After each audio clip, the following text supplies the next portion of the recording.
Hey everyone, welcome in Sony Educational Coaching Center. Today we are doing our chapter number 12, MS सुब्बालक्ष्मी। ये एक ऐसी महान संगीतक के बारे में लेसन है जिनको भारत रत्न की उपाधि से सम्मानित किया जा चुका है। प्रतिष्ठित भारत रत्न सम्मान से सम्मानित MS सुब्बालक्ष्मी का नाम भारतीय भक्ति संगीत में अग्रणीय है। भारतीय संगीत की दो महान शैलियों कर्नाटक और उत्तर भारत में महारत प्राप्त लक्ष्मी जी अपने मधुर कंठ से सुनने वालों को मंत्रमुग्ध कर देती थी। प्रस्तुत पाठ उनका परिचय स्वरूप है। इस चैप्टर को पढ़ने से पहले आप लोगों से छोटी सी रिक्वेस्ट है, अगर आप मेरे चैनल पर नए हैं तो प्लीज़ चैनल को सब्सक्राइब कर लीजिए और बेल का आइकन दबा लीजिए ताकि नए आने वाले वीडियोज़ के आपको नोटिफिकेशन मिल सके। आपका एक कमेंट और एक लाइक मुझे इस काम को करने के लिए एप्रिशिएट करता है, तो प्लीज़ आप वीडियो को लाइक ज़रूर कीजिए और कमेंट करके ज़रूर बताया कीजिए कि आपको कैसा लगता है।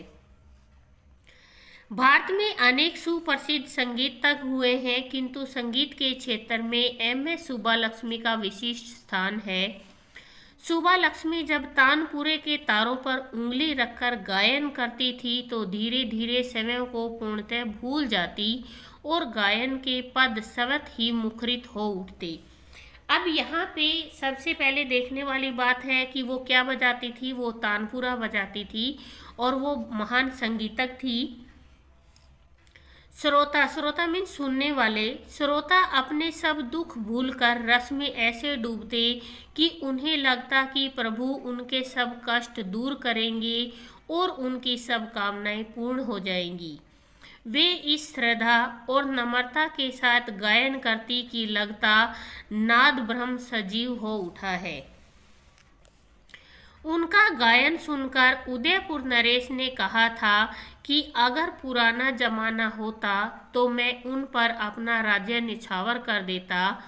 पंडित नेहरू कह उठे थे कि संगीत सम्राज्ञी के आगे भला क्या हूँ, एक अदना सा प्रधानमंत्री ही न।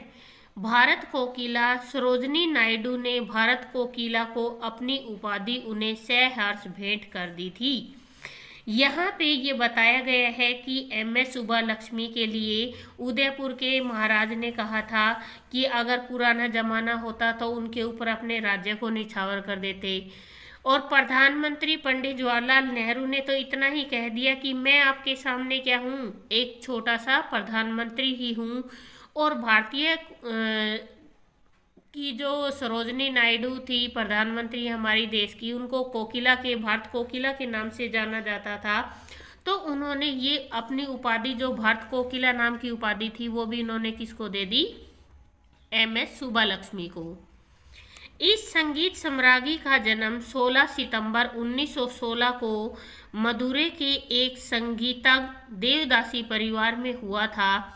उनकी मां अपने समय की प्रसिद्ध वीणा वादिका थी। सुब्बालक्ष्मी ने प्रारंभिक गायन की शिक्षा अपनी मां से ही प्राप्त की। बाद में उन्होंने गुरु श्रीनिवास अय्यर, पापनासम शिवम और T बिंद्रा आदि गुरुओं से संगीत की शिक्षा ग्रहण की। ये इनके गुरु के नाम हैं, गुरु श्रीनिवास अय्यर, पापनासम शिवम और T बिंद्रा। इनके गायन का पहला रिकॉर्ड मात्र 10 वर्ष की उम्र में निकला था। 17 वर्ष की आयु में उन्होंने मद्रास संगीत अकादमी में एक श्रेष्ठ गायिका के रूप में अपना नाम दर्ज करा लिया था। इनकी जो गाने की पहली रिकॉर्डिंग हुई थी वो ये जब मात्र 10 साल की थी और 17 साल की आयु में इनको मद्रास संगीत अकादमी में एक श्रेष्ठ गायिका के रूप में जाना जाने लगा था। उस समय दक्षिण भारत में महिला कलाकार नजर ही नहीं आती थी। ऐसी परिस्थितियों में सुब्बालक्ष्मी का नाम जल्दी ही कर्नाटक संगीत प्रेमियों की जुबान पर चढ़ गया। प्रारंभ से ही संगीत के संबंध में सुब्बालक्ष्मी जी की यह भावना रही कि उनके संगीत को सुनकर मुरझाए हुए चेहरों पे परमानंद की झलक दिखाई दे। उनका सुरीला कंठ, स्पष्ट प्रस्तुतिकरण और प्रभावशाली सौम्य व्यक्तित्व श्रोताओं पर जादू का सा असर डालता था। जब वे गांधी जी की प्रिय भजन वैष्णव जन तो तेने कहिए गाती थी तो श्रोता भाव विभोर हो उठते थे। भाव विभोर का मतलब होता है आनंदित हो उठना। सुब्बालक्ष्मी जी ने दक्षिण भारतीय संगीत में दक्षता प्राप्त करने के साथ साथ उत्तर भारतीय संगीत में भी निपुणता प्राप्त की। उनका उत्तर और दक्षिण भारतीय संगीत में स्वर लगाने का अंदाज सर्वथा भिन्न था। सर्वथा मीन्स होता है जो चीज अलग होती है, सबसे अलग जो होती है। सॉरी। सुब्बालक्ष्मी जी दोनों संगीत शैलियों में दक्षता की एकमात्र और अनुपम मिसाल थी। सच तो यह है कि उस समय जब संचार माध्यमों की इतनी सुविधा नहीं थी, सुब्बालक्ष्मी जी ने उत्तर और दक्षिण के बीच संगीत सेतु का काम किया। 24 वर्ष की आयु में उनका विवाह खादी भंडार में काम करने वाले और गांधीवादी पत्रकार तथा स्वतंत्रता सेनानी टी सदाशिव से हुआ। सुब्बालक्ष्मी का मार्गदर्शन करने और उन्हें विश्व की सर्वोत्तम गायिका बनाने में उनके पति का विशेष योगदान रहा। सुब्बालक्ष्मी जी स्वयं दक्षता और सफलता का पूरा श्रेय अपने पति को देती थी। पति द्वारा निर्मित तमिल और हिंदी फिल्म मीरा में उन्होंने गायिका की भूमिका निभाई। इससे वे हिंदी जगत में विशेष रूप से जानी जाने लगी और पूरे देश में प्रसिद्ध हो गई। मीरा फिल्म में मीरा के 52 भजन उनकी आवाज में थे। मीरा के भजनों को अपने संगीत में बांधने के अतिरिक्त उन्होंने राष्ट्रीय अंतर्राष्ट्रीय मंचों पर नानक, कबीर, सूर, तुलसी के भजन भी गाए। सन 1966 ईस्वी में मद्रास संगीत अकादमी ने उन्हें संगीत कलानिधि की उपाधि से विभूषित किया। यह सम्मान प्राप्त करने वाली वे प्रथम महिला थी।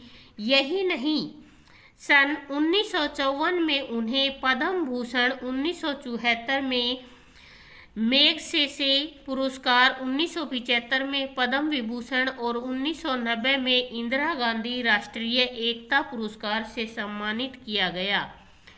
सुब्बालक्ष्मी जो केवल एक संगीत विभूति ही नहीं थी, वे सामाजिक सरोकारों के प्रति भी पूरी तरह जागरूक थी। सवर्ले सम्मान के साथ मिले 1 लाख रुपए उन्होंने एक ट्रस्ट को दे दिए थे। केवल भारत ही नहीं, अनेक बार अंतर्राष्ट्रीय मंचों पर भी उन्होंने श्रोताओं को अपने मधुर गायन से मंत्रमुग्ध किया। उन्होंने जब संयुक्त राष्ट्र असेंबली में अपना गायन प्रस्तुत किया था तो प्रसिद्ध पत्र न्यूयॉर्क टाइम्स ने लिखा था कि वे अपने संगीत द्वारा पश्चिम के श्रोताओं से जो संपर्क स्थापित करती हैं, उसके लिए आवश्यक नहीं कि श्रोता उनके शब्दों के अर्थ समझे। इसके लिए उनके कंठ से निकला हुआ स्वर, मधुर स्वर ही श्रोताओं के लिए सबसे सरल और महत्वपूर्ण माध्यम है। माधुर्य और अध्यात्म की प्रतीक बन चुकी सुब्बालक्ष्मी जी को 14 फरवरी 1998 को भारत के सर्वोच्च नागरिक सम्मान भारत रत्न से सम्मानित किया गया। 7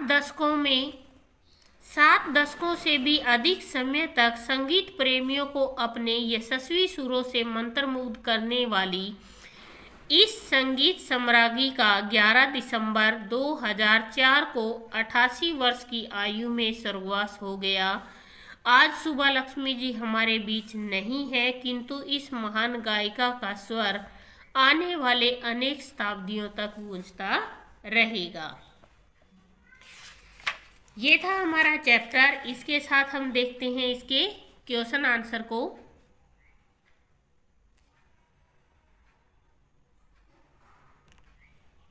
सबसे पहले हमें क्वेश्चन दे रखा है, एम.एस. सुब्बालक्ष्मी जी ने किस क्षेत्र में नाम कमाया? तो उन्होंने कमाया था संगीत के क्षेत्र में। सुबह लक्ष्मी जी का गायन सुनकर उदयपुर के नरेश ने क्या कहा था? उन्होंने क्या कहा था कि अगर पुराना जमाना होता तो मैं आज उन पर अपना राज्य न्यौछावर कर देता। मद्रास संगीत अकादमी ने सुबह लक्ष्मी जी को किस उपाधि से सम्मानित किया था? उन्होंने जो उपाधि थी वो थी संगीत कलानिधि। इसके बाद आता है सही विकल्प पर सही का निशान लगाइए। भारत में अनेक सुप्रसिद्ध हुए हैं कौन? संगीतज्ञ। सुबह लक्ष्मी जी का विवाह 24 वर्ष की आयु में हुआ था। सन में मद्रास अकादमी संगीत अकादमी ने उन्हें संगीत कलानिधि वो थी 1966 में। इसके बाद आती है रिक्त स्थानों की पूर्ति कीजिए। पंडित नेहरू कह उठे कि संगीत सम्राज्ञी के आगे भला मैं क्या हूँ। इनके गायन का पहला रिकॉर्ड मात्र 17 वर्ष की आयु में निकला था। इनके गायन का पहला रिकॉर्ड मात्र 10 साल की आयु में निकला था। सुबह लक्ष्मी जी दोनों संगीत शैलियों में दक्षता की एकमात्र और अनुपम मिसाल थी। यह सम्मान प्राप्त करने वाली प्रथम महिला थी। अब यहाँ पे आता है निम्नलिखित प्रश्नों के उत्तर दीजिए। सुबह लक्ष्मी जी उत्तर और दक्षिण के बीच संगीत सेतु का काम किया। कैसे किया था उन्होंने? यहाँ पे मैंने आपको पढ़ाया था कि इनका उत्तर और दक्षिण भारतीय संगीत में स्वर लगाने का जो अंदाज था वो सबसे अलग था। और इसी तरीके से इन्होंने क्या किया था, अगर आप लिखना चाहो तो यहाँ से यहाँ तक रिटर्न कर सकते हो, नहीं तो शॉर्ट एंड स्वीट तरीके में बता सकते हो कि इन्होंने दोनों भाषाओं के अंदर निपुणता हासिल की थी और जब ये संगीत स्वर लगाती थी वो अंदाज इनका सबसे अलग होता था। इसके बाद नेक्स्ट है आपका सुबह लक्ष्मी जी का विवाह किसके साथ हुआ था? सुबह लक्ष्मी जी का विवाह यहाँ किसकी जगह टी सदाशिव के साथ हुआ था। सुबह लक्ष्मी जी ने गायन की शिक्षा किससे प्राप्त की? सुबह लक्ष्मी जी को सबसे पहले शिक्षा मिली थी उनकी माँ से, फिर गुरु श्रीनिवास अय्यर, पापनासम शिवम और टी बिंद्रा आदि गुरुओं से इनको शिक्षा मिली थी। इसके बाद है सुबह लक्ष्मी जी को कौन कौन से पुरस्कारों से सम्मानित किया गया था? 1966 में इन्हें संगीतक कलानिधि की उपाधि मिली। पद्म भूषण 1954 में मिला। मैग्सेस पुरस्कार 1974 में मिला। पद्म भूषण 1975 में। इंदिरा गांधी राष्ट्रीय एकता पुरस्कार 1990 में मिला। इसके बाद आता है निम्नलिखित शब्दों को अपने वाक्यों में प्रयोग कीजिए। तानपुरे, मुझे तानपुरे के तारों को बजाना अच्छा लगता है। तानपुर क्या होता है? जो संगीत, जिसमें संगीत बजाया जाता है। नेक्स्ट है सम्राज्ञी, वह महान संगीत सम्राज्ञी थी। भारत की महान गायिका है सुबह लक्ष्मी। अंदाज, उनका अंदाज कुछ अलग है। नागरिक, भारत के नागरिक आज भी उनका सम्मान करते हैं। इसके बाद है इक प्रत्यय लगाना है। प्रत्यय क्या होता है? जो शब्द के पीछे लगता है और उसके अर्थ को बदल देता है। जैसे दिन के साथ इक लगा तो दैनिक, धर्म के साथ लगा तो धार्मिक, परिवार के साथ लगा तो पारिवारिक, विज्ञान के साथ लगा तो वैज्ञानिक, नगर के साथ लगा तो नागरिक, पथ के साथ लगा तो पथिक, समाज के साथ लगा तो सामाजिक, व्यवहार के साथ लगा तो व्यवहारिक। निम्नलिखित वाक्यांशों के लिए एक शब्द लिखिए। जो कभी न मरे, अमर। जो देखने योग्य हो, दर्शनीय। जो कम बोलता हो, मितभाषी। जो सब जानता हो, सवर्क। नेक्स्ट है निम्नलिखित द्वित्व व्यंजनों का प्रयोग करके दो दोष। द्वित्व क्या होते हैं? जिसके अंदर दो व्यंजन होते हैं, जिसमें एक आधा होता है और एक व्यंजन पूरा होता है। यहाँ पे तय दे रखा है पत्ता, कुत्ता। डे दे रखा है हड्डी, डंडा। च, कच्चा, बच्चा। लट्टू, कट्टा। अक्कड़, बक्कड़। इसके बाद है भक्ति संगीत किसे कहते हैं? जो भी संगीतज्ञ होते हैं वो भगवान से रिलेटेड जो भी संगीत की कल्पना करते हैं उनको गाते हैं, उसको भक्ति संगीत कहा जाता है। इसके बाद आपके करने लायक जो क्वेश्चन है वो ये है कि भारत रत्न से सम्मानित किन्हीं 6 लोगों के आपको नेम लिखने हैं। ये था आपका चैप्टर। प्लीज़ वीडियो को शेयर करें, लाइक करें एंड कमेंट करें।